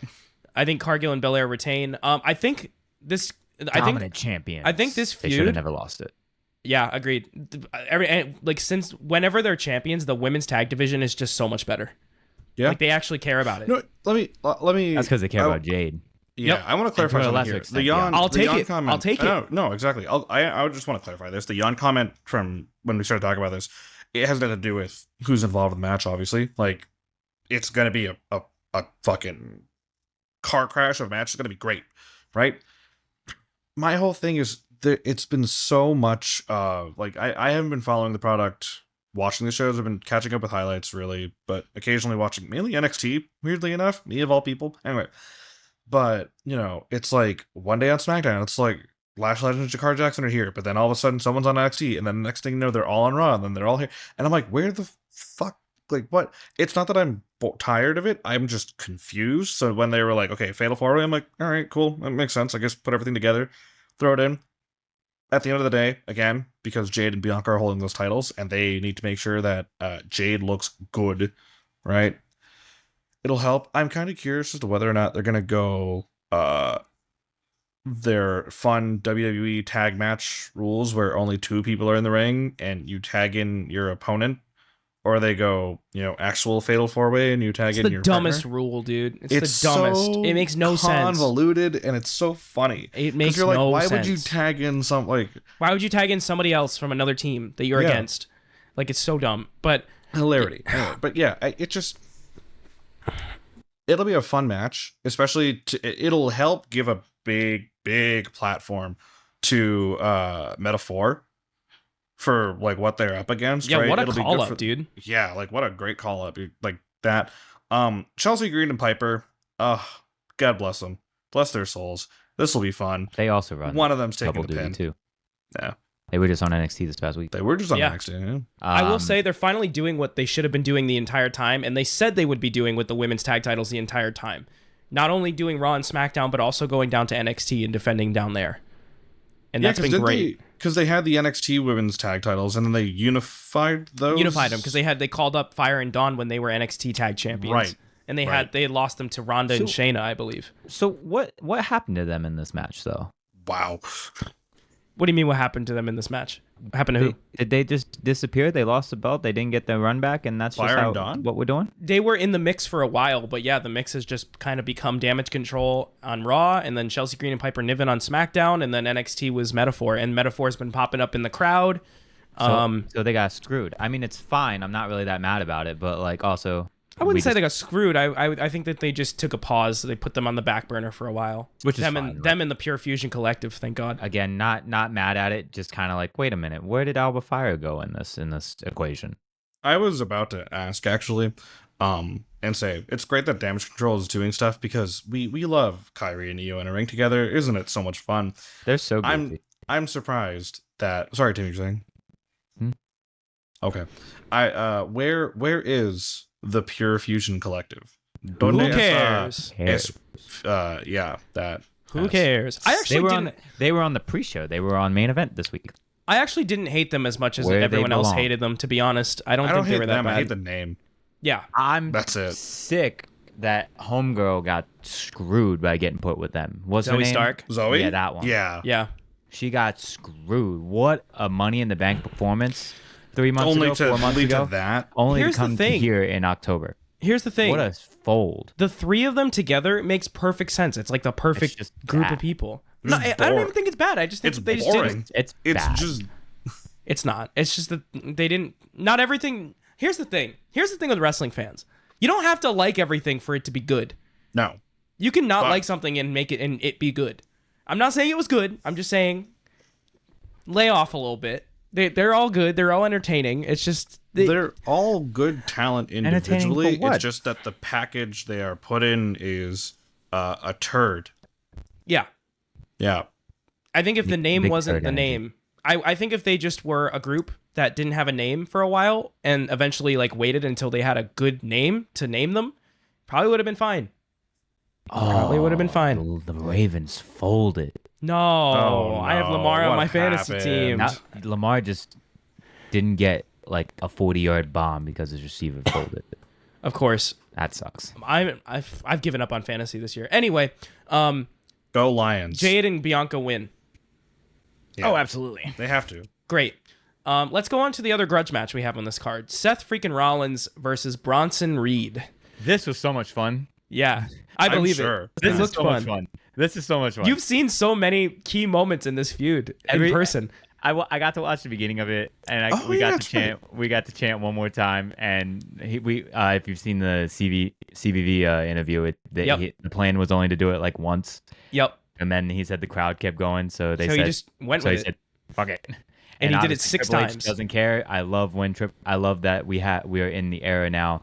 Again, we've been in this era, but this does bear a little bit of repeating. Where it's nice that we're giving the time. Somebody probably got screwed though by him doing 6 of them, and that sucks for them. But when the crowd is hot like that, you gotta strike while it's there, and that's the reason for that. Seth comes out. We don't even get a chance to sing which I didn't even realize he was running to the ring because I was ready to do the drop, and all of a sudden the music stopped. I went, "Whoa, Seth!" But so then they just start attacking each other, and they're basically just fucking with each other all night. Adam Pearce then makes the wonderful match after about the 3rd segment of them beating each other up in the background where he's just over it. Makes his match and then goes to go find a drink because that's Adam Pearce. That's my general manager, Adam favorite thing to Sharkcage do. Pearce. Once he can't fucking figure out how to run a show, he's just like. Meanwhile, Seth Rollins, you want to make a name for yourself, big boy? That's what he sounds like. Seth was on. He always fire. says that. Seth was on fire. I don't care. He's So, funny. This Here's is where great. I love this. here's where I'm at. This match is going to be great. I'm sold. I'm glad that Bronson gets this opportunity. I think this Seth's still going to win. Perhaps. We got to 'Cause keep there him is- hot. We got to keep him hot. We have this looming Punk match We have a wild CM Punk that is running around. That is sitting in the background like a fucking behemoth until after just the waiting blood to money strike is it. over. Yeah, because Punk can actually stick to his guns. Well, I think that he has the power to stick to his guns, whereas other wrestlers don't have as much KO and power Sammy to had do that so. choice. I don't think that they have as much of a choice anymore. Well, now that they've gone, they've set a precedent. And also now that they're like bigger stars than they were at that Cena time. still doesn't go. Just in my say it. in my Cena opinion, still hasn't gone. without knowing the ins and outs, it seems to me like Kevin Owens and Sami Zayn both are in more in higher positions, more important positions, but not politically to be able to maneuver their way out of a Saudi date. I believe that they probably don't have that much care and will let pretty much anybody say no who wants to say no. Yeah, I mean Sammy Especially for something as controversial as Saudi Arabia. I mean, feel Sammy's like been they would. enjoying it. Sammy would like go to the Mecca and stuff when they did shows there and stuff as well. I think for Sammy, it's definitely a little different because it's his opportunity as a Muslim to go to pilgrimage and like our holy land as Muslims, right? But at the same time, you can't also ignore the fact that the Saudi government is arguably the most corrupt in the entire Middle East, and those fuckers just can't be stopped. Saudi government gonna Saudi government. Oh, ooh, fucking MBS. Anyway, we're not talking about that here. But yeah, like it's nice that wrestlers have the choice of whether or not they want to go to Saudi Arabia now. It's like trying to drag everyone was not a thing that was a good idea back then, and you know, especially back then when everyone's like, "Oh yes, yes, yes, we love like little older wrestlers." They're like, "Can we bring all of them back?" And you're like, for Vince, it was like, "Yeah, sure, fuck it, why not?" Right? Well, we need your money, sure. Nowadays, it's like, no. God, no. Except Goldberg, Except Goldberg. because he's gonna be back to cost Gunther. Yep. And then Bret Hart is going to come back and super kick Goldberg. I hope and, so. Injure his neck. No. I hope so. And then somehow Bret's still going to be petty about it? Dead. He's gonna I'm be like, just saying "Where's if- Vince?" If Cena hasn't had to go, and that's a big man. Well, Cena hasn't That's been to man. anything this year, so. Has Cena But they Cena's started out. doing these they started doing these in 2018. Oh, Has Cena I know. done a Cena, Saudi show? And Cena was has. very much. Cena has done. Yes, he has. The match did against one? Solo was at a Saudi show. Oh, I believe it was Oh. Crown Jewel. great promo. Maybe it was, yeah. That- It might have been Crown Jewel 2022. That was Oh, 21? that the lead one. up. The lead up having the Cena no voice promo, Yeah, I'm yeah, pretty yeah. sure he did one of them.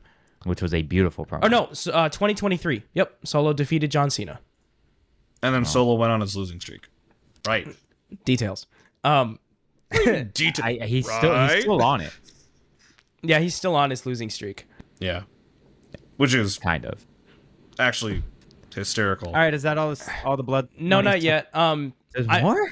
There's one more. But Oh, yeah, Seth's winning in my opinion. I wouldn't be surprised if Bronson won. I think this is a match where Bronson takes Seth to his limit, but Seth overall overcomes. It makes Bronson look really strong in defeat. Maybe Seth has a moment where he gives him a nod of respect, shake his hand. Seth's been doing that more often. He did it with Drew at Mania. little Brock Cody moment. Yeah, he did it with Drew at Mania as well. So I mean, it wouldn't shock me if Seth did it to Bronson at this show. What say you guys? I think Bronson wins.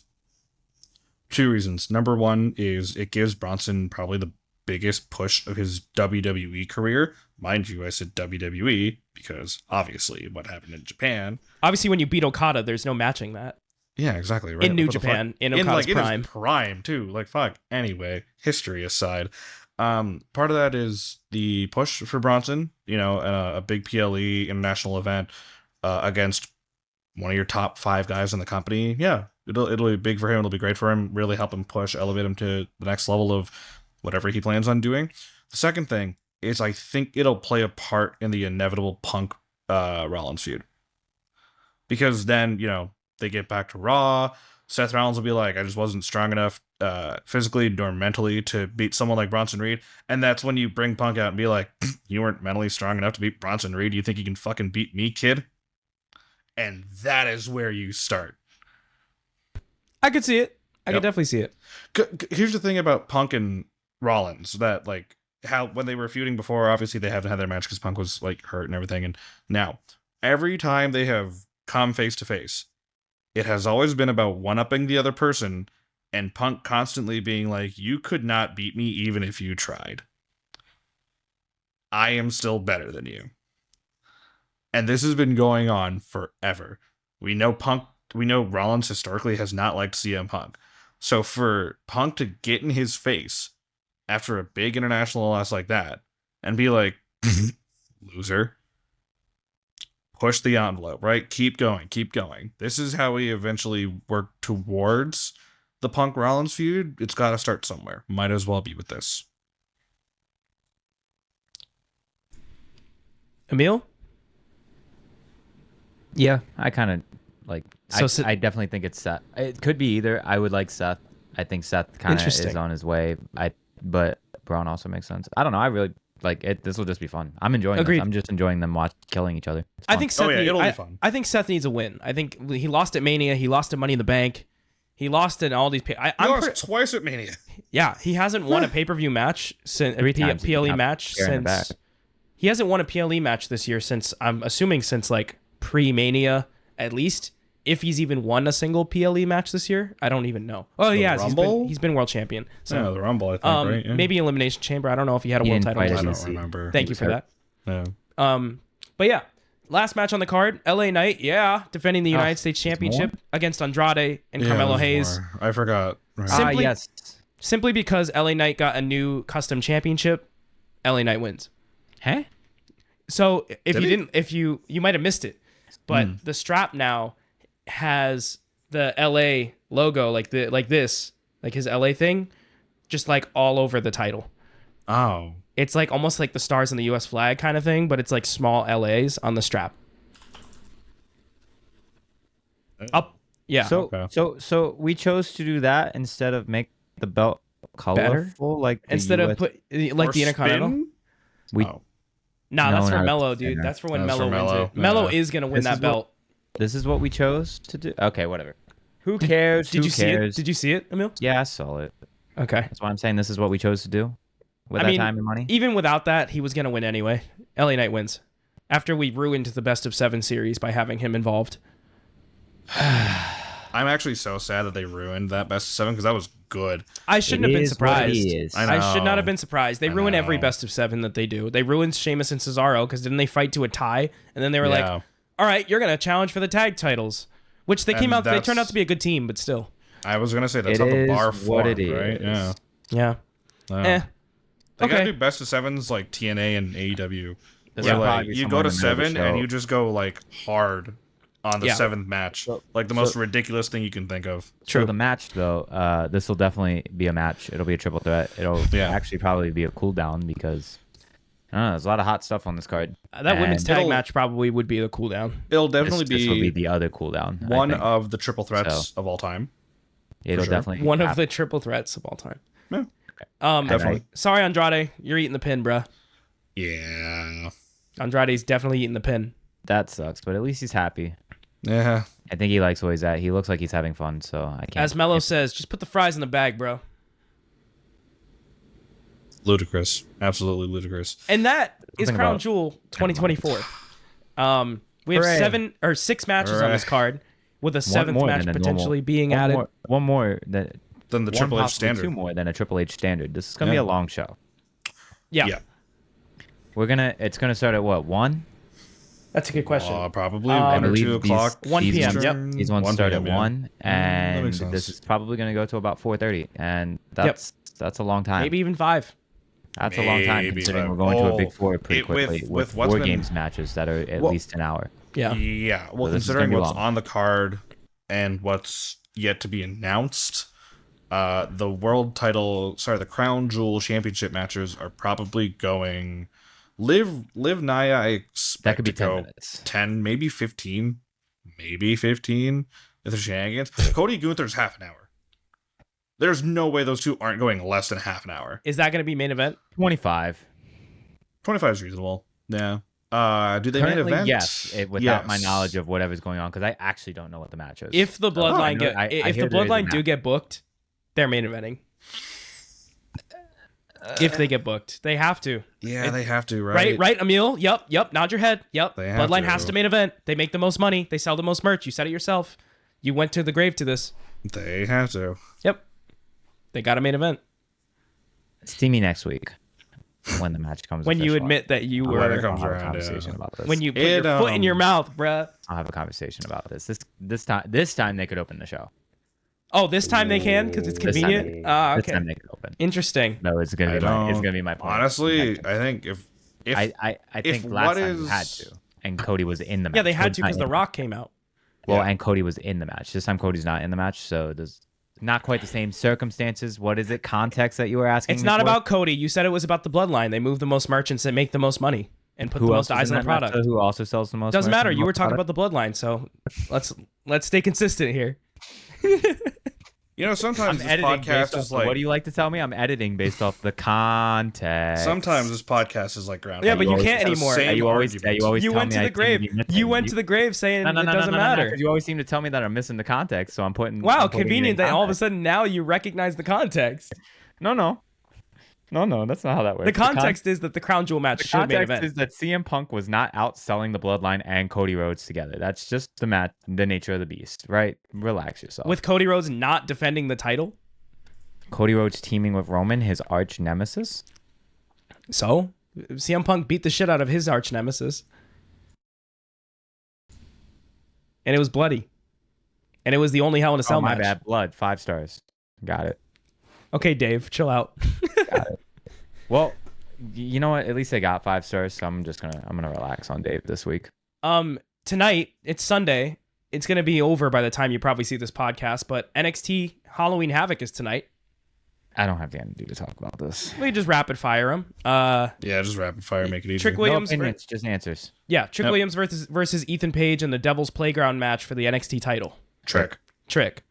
Tony D'Angelo defending in a tables, ladders, and scares match for the North American title against Obafemi. Mind you, pinfalls only. It's not a traditional ladder match. Tony. Oba. Nah. Me. I win. Yeah. Because I love both of these guys. The fans. I hate that Tony D'Angelo is this successful in 2024. This gimmick should not be this. Should not No, it allow him to really be this shouldn't. successful. But you know great, what? man. Hey, we're vibing, aren't we? All right. The match that I think in my heart should main event, the tag team match, Roxanne Perez and Cora Jade versus Julia and Stephanie Vaquer. It's Julia and Stephanie. It has to be Julia it and has Stephanie. To be Julia it and Stephanie. has to be. It has to be. Has to be. All right. Yeah. No. What, are you going with the girls?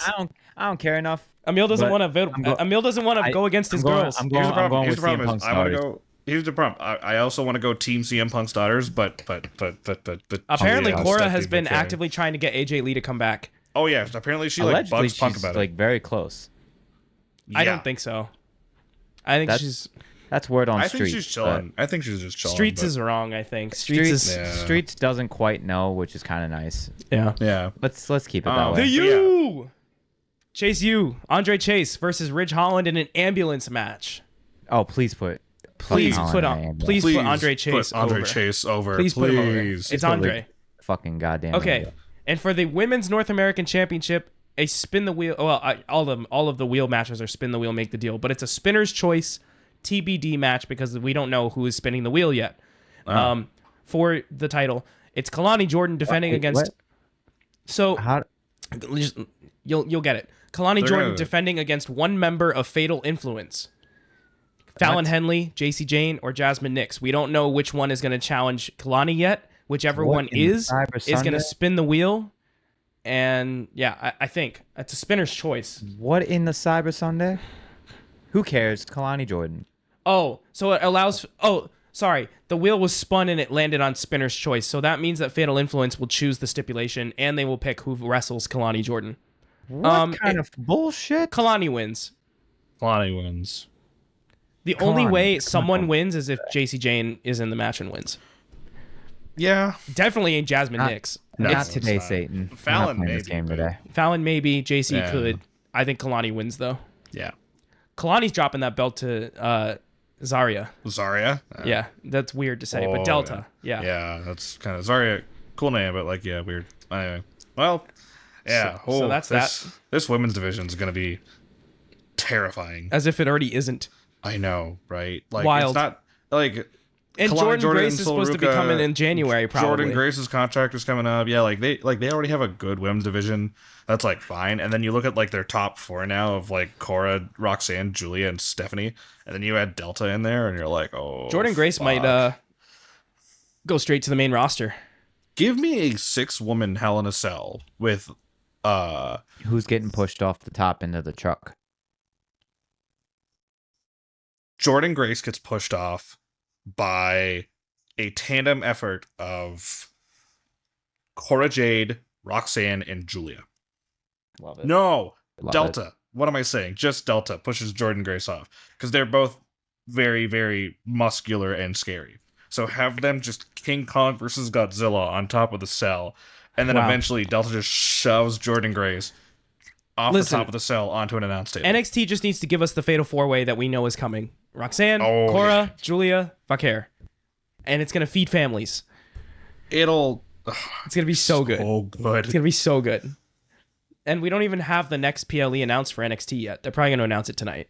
I'd assume that would be before or around the weekend of Survivor Series. Last year though, it was Halloween Havoc to New Year's Evil.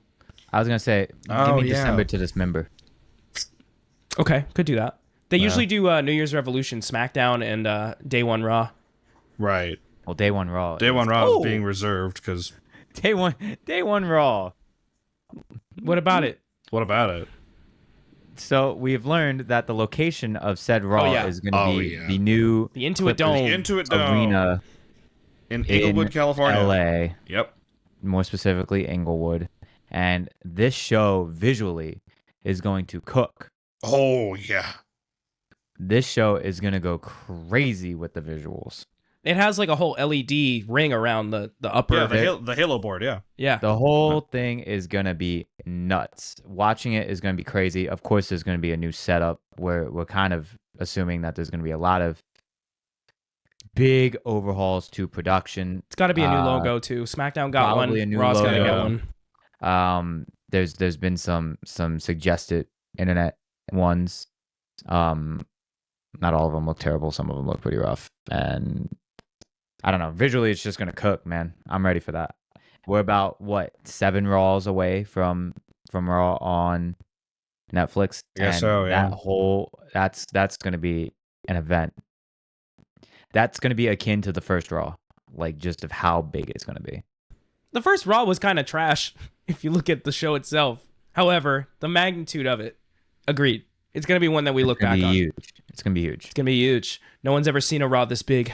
Never seen no Raw this big. Nah, but do they go 3 hours with commercials? Well, it's Netflix. I think they go 3 hours with commercials. So commercials are going to look different too. They're going to be more Netflix centric. They're probably going to have a lot of Netflix advertising. I'm so curious as to how it's going to be presented, how it's going to look, how it's going to feel. I'm really curious as to what they're going to do with the rating. Netflix has done some live stuff recently. Linnea was telling me they do the Hollywood Medium does live shows on Netflix as well right now. There's other live stuff on Netflix. There's a lot of testing the grounds that Netflix has been doing. They've been doing some stuff with the F1. They were doing some comedy specials live. They were doing the big test in terms of Netflix and fights is going to be this Jake Paul fight. Yeah, I was going to say. Is that live on Netflix? Yeah. Jake Paul, Mike Tyson is on Netflix sometime in the next few weeks. It's soon. It's in November. Yeah. November 20th. It was originally going to be in the summer, but it got pushed to November 15th. For record, that whole fight is also WWE, and when I mean WWE, that shit is going to be hella scripted. Mm-hmm. For guys, it's not real. They choose the winner. I can't wait to bet the over on Jake Paul. I can't wait. God damn it. I cannot wait. God damn it. I don't know, man. Mike Tyson is still scary. I might fuck around and put $50 on that fight. Mike Tyson is still scary as fuck. He is. Just like, the problem is it's an exhibition fight. Yeah. And, yeah. Like, Mike might actually kill him. By accident. Jake Paul is not a terrible fighter. He's not great.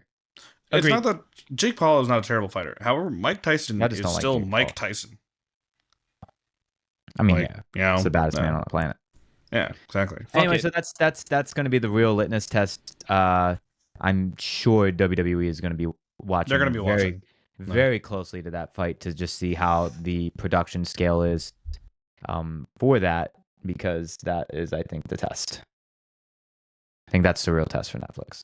And then they have to do this weekly, which Netflix is not used to weekly live events. I do Yeah. believe this is their first real attempt at a weekly live showing. So, yeah, somebody fact check me on that. So that is going to be super interesting to watch as we get closer. But I had to bring that up, that it's going to be in the newest and most gorgeous arena possible. It'll be Which, for the record, I also made that call about 6 months ago that it was going to probably be in LA. yeah. I mean, if they weren't gonna do it at Staples Center, they were probably gonna do it at this new thing, or they could have done it at the Forum. So Point. The Hollywood Medium has been doing live weekly shows on Netflix since September. Oh wow. Okay, so it'll be the second. I believe. I believe But there's I think this is gonna be a bigger scale. But this is soon. definitely a bigger scale. Oh yeah, because like that's just like a talk show. Like there's no like live audience or yeah. anything. This is like the first with like a live this audience. is gonna be with a live audience, a full production team of Full like production team. everything. Yeah, It's gonna drastically change WWE's production, I think. Like I think so. and I think that's where we get whoever the new music guy is gonna be, because they put out a director of music in There's some kind of capacity. yeah, they're hiring. Did we talk about this on the last pod? No, we didn't. I No. don't This think is it was really, news. This is a really interesting point. WWE put out their on their, not only their professional, but I do believe it's on like Indeed and LinkedIn. Like, Yeah, I it's believe, on like, those, like- it's on Yep. like It's on sites, it's you on know, very LinkedIn. normal job websites, like Yeah. the common man who just the hell who just does this, right? Who does that can apply, like who doesn't know anything about WWE. So super interesting from that regard.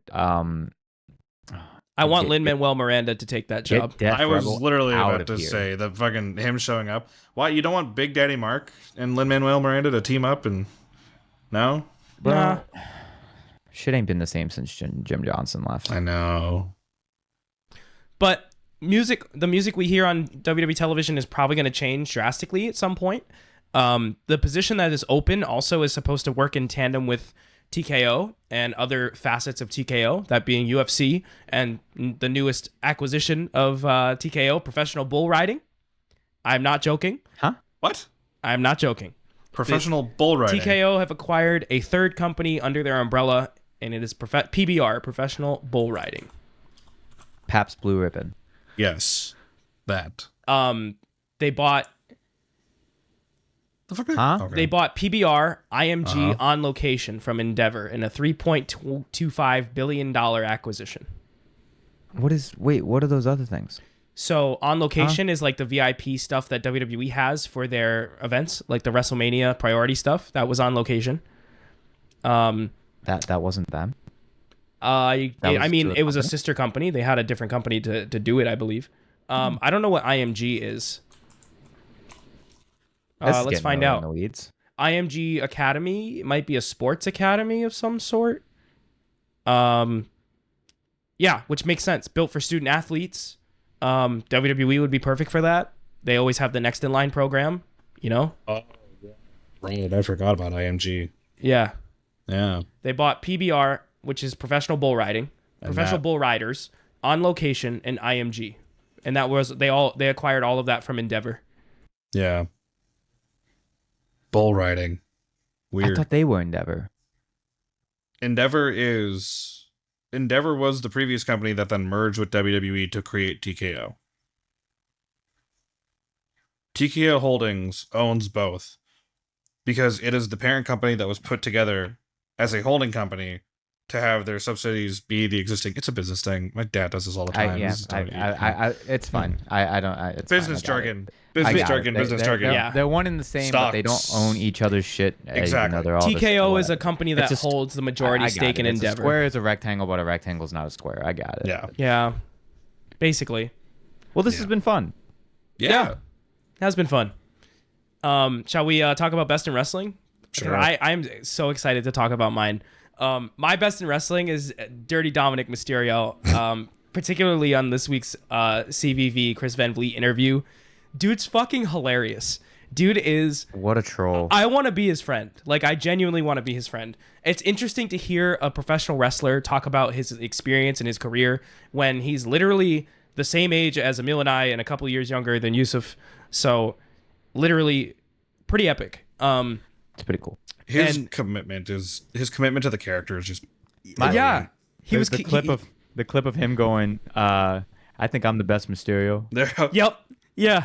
He's like, I definitely have the best hair as well. Yeah. The way that he was in character for most of it and out of character for some of it was very interesting. Particularly the part that had me cracking up was the part where they talk about his love of chicken tendies. yeah. CVV was like, we got you some chicken tenders before the show, but you didn't eat them yet. They're going to get cold. He was like, well, yeah, funny story about that. I actually had chicken tenders on the way here, and I didn't know that I was going to get them here. So I'm going to eat those tenders after this on the way home. And then CVV goes, he's like, oh, so like, do you like eat chicken tenders for like breakfast, lunch, and dinner? And Dom's like, depends on where I'm at. If they're available, I'm probably going to get them. And CVV's like, so you would eat chicken tenders for breakfast? And Dom just goes, if they're available. Well, like the pause, like just the delivery was so good. I highly encourage all of you to check it out if you haven't. Very entertaining. Dom seems like a really great guy. Gosh. Yeah. Also, he was playing, fun fact, in the spot when he was playing on his PSP, he was playing Grand Theft Auto Liberty City Stories. Love that. What a Yeah. G. This is how you keep kayfabe half alive in a world where kayfabe is so dead. Yeah. Like, it's the subtle trolling of like, is he playing me? Yeah. And you can tell that he's definitely watched Paul Heyman interviews, because Paul Heyman will do the exact same thing. Yeah. He gives kind of these weird non-answers that are absolutely answers, but absolutely tell you nothing. Paul is still a master of being able to blur the line. And it's that, and I try to tell people, and I especially try to tell people who don't get the phenomena of pro wrestling. And I was explaining this last night to some people who don't quite understand the phenomena of pro wrestling, where it's like that middle line of just at the point of, wait, what? Are you being for real right now? What's going on? That's where you like to sit in a world where kayfabe is totally dead. It's nice that and I'm sure this is intentional by Triple H, where he's like, yo, just a little bit, don't be too much. Like, we're not trying to scare the hose being the media who don't get it. We're not scaring the hose, but also like, go on. Yeah. So that's pretty cool. That being said, my best in wrestling this week has nothing to do with anything that I've seen. While going to Raw was fun and all, this is my best in wrestling right now, is the fact that I could still somehow manage to procure a ticket to NXT in the 2300 You arena. got one? So I somehow procured a ticket. I don't know how I got it, because they definitely said sold out. But I'm there, so I will be in the 2300 arena in 2 weeks. On a Wednesday. On a Wednesday, Oh. which is going to be super enjoyable. I'm really excited because I've never been to an NXT shows that was just an episode. So I've never been to an episode. I've been to one takeover. Yeah, we were at Stand and Deliver. Stand and Deliver. None of them are called takeovers anymore. So this will be really cool for me. And just being in that building specifically is going to be fun. The prevailing theory that when I was talking around to some people, Paul Heyman has to be there, right? So that means Paul Heyman has to be around. Oh yeah. I mean, right? it does happen after Crown Jewel. He may not be on TV, but he's definitely there. I mean, it does happen after Crown Jewel. He could very well return. He could be on TV, but he's definitely there in spirit somewhat. Like, there's definitely going to be some kind of dark segment. This is not the show where I leave the dark segments. Right. Like, which I definitely did on Monday. I definitely left that Jacob Fatu Cody match because I was like, I can't find the energy. That's crazy. Yeah. I just couldn't find the energy to care. Apparently, Cody won after 3 crossroads. Yeah, he hit him with the 3. The Roman Trifecta, special. yeah. The I Roman mean, special. we knew that. I mean, I knew he wasn't gonna lose, so I was like, eh. No. And while I'm impressed with Jacob Fatu, I don't need non-canon stuff to further my opinion on him. So That's fair. I also want to give a worse in wrestling that those Ticketmaster prices are chiefing right now for 41. Yo, fuck bro. Ticketmaster, dude. Chiefing. Fuck Ticketmaster. Chiefing. Fuck them, dude, and Good fuck for the dynamic UK pricing. for the UK for already looking into that and being like, hey man, y'all can't do that. Yeah. So For too bad real. America will not follow behind. But Capitalism, bro. that's fucking crazy. Ass. I don't know what Tyler paid for Mania 40, but We paid $800 a night, so $1,600 total 1,600 total. Yeah. so after fees. Right. and now it's 1,600 for one. Before So- fees. Fuck that. And man. before fees, and so it's pretty it's rotten, man. I mean, to be fair, it's also Vegas, so like it makes sense. But like, I guess it was WWE also is hot, man. it very obviously was dynamic pricing because somebody found tickets in one row, same section at the beginning of sale. It was $900. Waited until a couple hours later, found the same ticket in the same row, same section, and it was at $1,900, more than double because of dynamic pricing. Awful. It's not right. It's crazy, man. I don't know if I've gone on this tangent before, but it's definitely been a conversation of wrestling is hot right now, Yep. and with that comes higher prices. AEW is still cheap, but I would argue not probably as cheap as it was a year ago. Yeah, it's definitely got a little. Especially after they've been cooking this past year, I can definitely see their ticket prices going up too. I think I'm right at the edge. I got nice camera seats for the November 20th show, so tune in on Dynamite. I'll take a VWP sign with me. There you go. Yeah. Bro has been to so much wrestling this year. He's almost rivaling me. This NXT and AEW will be my 9th and 10th events of this year. I think I've been to 11 at the moment, maybe 12. I think you've got me beat by a couple, but Not by much. I'm right up there with you. I'm doing the I think gauntlet it's only right been now. 3 for me this year. No, I'm doing 4. the gauntlet right now. I low key, there's a New Japan event happening in Lowell that I kind of want to go to. I'm debating. I thought about taking the trip over for that, but I'll see. What's the date on that? November 8th. Eighth. No, God, no. It's the Yeah. day after I'm at Collision in Providence. Wait, what is the 8th? Worlds Friday. Collide. It's the New Japan show. Yeah, it's a Friday. Not. Which, like, I don't know. We'll see. Yeah, I'm only at 3 wrestling shows so far, and I'm kind of good. No, 4. Sorry, I forgot about Dynamite earlier. That was earlier this year, and I forgot about that. What you got, Oos? For Best in Wrestling? I don't know. There's a lot of... Oh, what the fuck am I saying? Of course I know what my Best in Wrestling was. The Machine Guns are tag team champions. Duh. Like that. Yeah. At the end of the... Right, like, here's the thing. I am the resident indie mark of the show, and I said this when we were talking about the Machine Guns last week. I have been following these guys since they debuted in TNA in 2007. I have been following this tag team and their entire career for 17 years. And they fucking showed up in WWE and won the tag titles. Like, of course I'm happy. Duh. Hell yeah. Like, I don't know. It's surreal to see. And also, like, you know, we've talked about it already on the show, but the acknowledgement of their history and what they did on the indies, what they did in TNA, everything like that. And what I've been loving is that Michael Cole has been making it known over and over and over again that Sabin and Shelley innovated an entire generation of tag team wrestling. Like the modern ideology of tag team wrestling that we see in today's, you know, professional wrestling landscape, a lot of it was pioneered by Sabin and Shelley doing their fucking ridiculous tandem shit that they like doing in the ring. Because we see that with all the big tag teams out there. We see that with the Lucha Brothers. We see that with the Bucks. We see that with the Hardys. We're seeing that with everybody now. Even the veterans are doing that shit because of what Motor City Machine Guns were doing for 17 years. And finally, they are at the top of the mountain. That is my best in wrestling this week.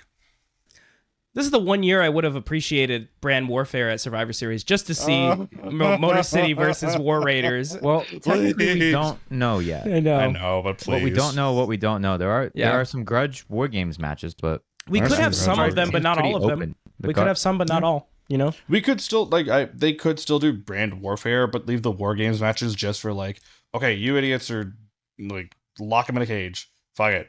All right. Like, we could still have, like, champ versus champ for fun, but just the overarching story of Survivor Series being, like, you know, War Games.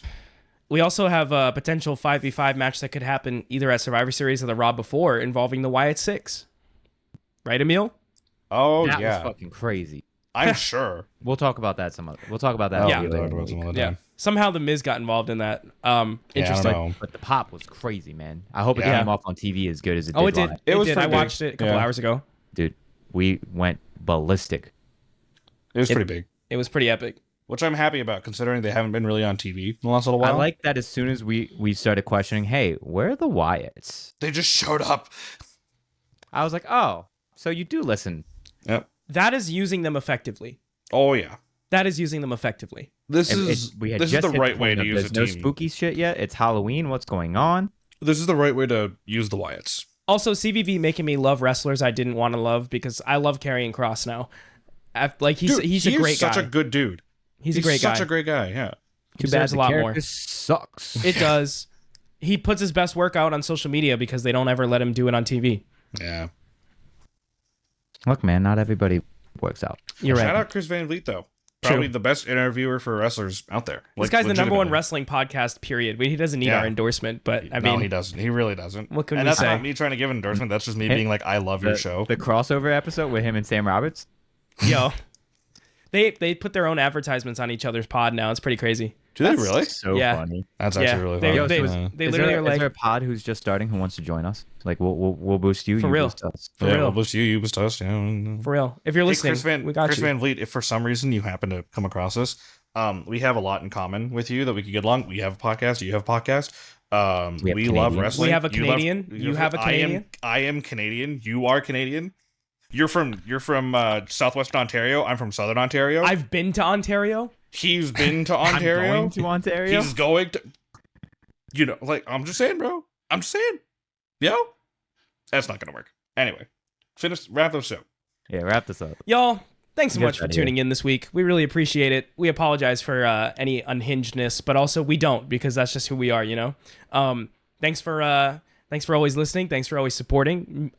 When I have time and have a life, I will be back putting more content on TikTok, but go follow us for now at Vacant Wrestling.